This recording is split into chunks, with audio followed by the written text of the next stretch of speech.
नमस्कार दोस्तों, मैं जा रहा हूँ जंतर मंतर और वहाँ पे हमारे वैज्ञानिक, हमारे सबके चहीते सोनम वांगचुक जी हंगर स्ट्राइक पे है। हमारे लिए, हमारे बच्चों के लिए, हमारे इस देश के लिए है। तो कहीं ना कहीं हमारी भी ये जिम्मेदारी बनती है कि हम भी उनके इस आंदोलन में, हमारे बच्चों के आंदोलन में, हमारे देश के भविष्य के आंदोलन में हम उनका साथ दें, क्योंकि ये बच्चे, ये देश किसी एक का नहीं है, ये हम सबका है।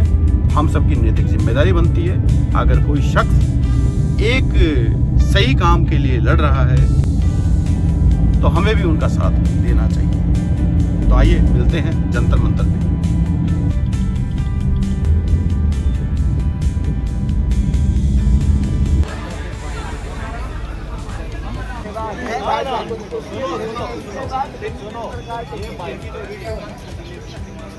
ये मेरे पीछे देख रहे हैं कैसे लोग एक पत्रकार को घेरे हुए हैं और हर आदमी अपनी बात कहना चाहता है, अपने मन के अंदर जो दबी हुई पीड़ा है उसको व्यक्त करना चाहता है।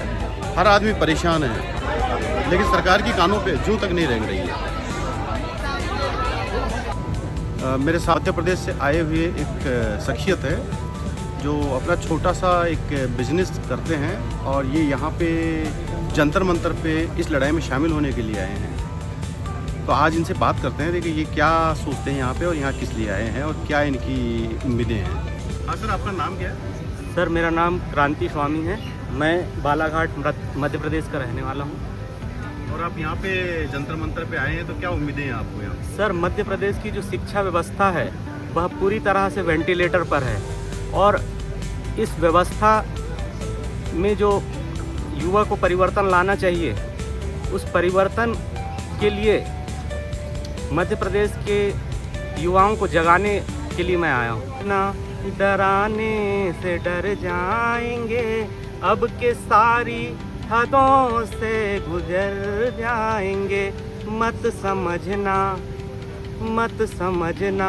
डराने से डर जाएंगे, अब के सारी हदों से गुजर जाएंगे। ये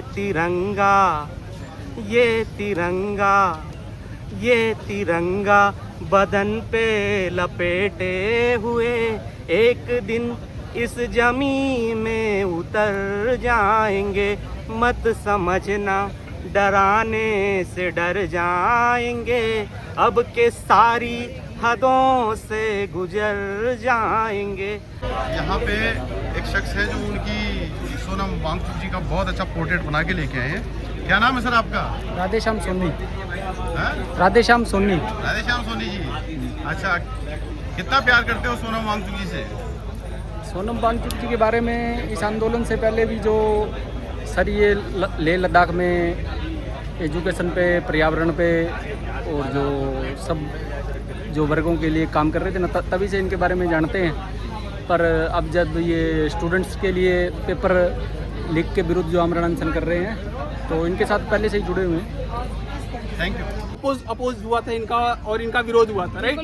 हुआ था, लेकिन यहाँ इंडिया में उस तरह का न्यूज़ पूरी तरीके से बैन कर दिया गया है। कल मैंने सिंगल पोस्ट किया है, मतलब इनकी आईटी सेल इतनी निकम्मी बैठी हुई है, इतनी खाली बैठी हुई है कि वो पोस्ट, मैं एक सिटीजन हूँ और गलत सही बोलने का अधिकार है, मैंने वो पोस्ट किया within 5 minute. I can show you within 5 minute उन्होंने ये इंस्टा से इंडिया में बैन कर दिया वो पोस्ट। मतलब कहाँ गया हमारा राइट टू स्पीच? हम क्या पढ़ाए बच्चों को? मैं इंजीनियरिंग स्टूडेंट होने के साथ साथ बदलाव कीजिए। फिर बदलाव के लिए लड़ रहे हैं। धर्मेंद्र प्रधान इस्तीफा दो, धर्मेंद्र प्रधान इस्तीफा दो, इस्तीफा तुमको देना होगा, इस्तीफा तुमको देना होगा। लेकिन ये आंदोलन सिर्फ और सिर्फ इसलिए जिंदा है क्योंकि आप लोग पीछे खड़े हैं, सिर्फ और सिर्फ इसलिए जिंदा है, वरना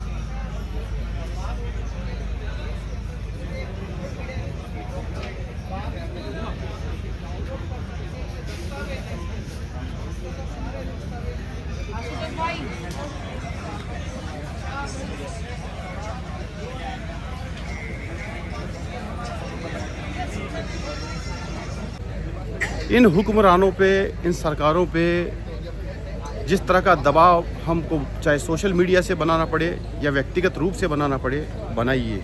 आप घर में बैठे हैं तो बनाइए, क्योंकि ये जो लड़ाई है किसी एक व्यक्ति की नहीं है, ये पूरे देश की है। भविष्य के साथ में अगर ये नेता लोग खिलवाड़ करेंगे तो हमें अपनी आवाज़ तो उठानी पड़ेगी।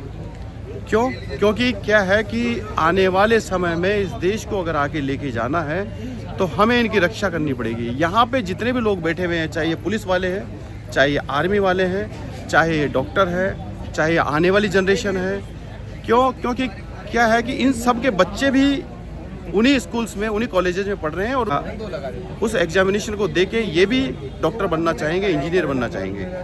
अगर इनके हकों को, इनके अधिकारों को अगर सरकारें रोंदेगी तो देश खामोश नहीं बैठेगा। यहाँ पे एक कविता है जो कुमार विश्वास जी ने सुनाई है।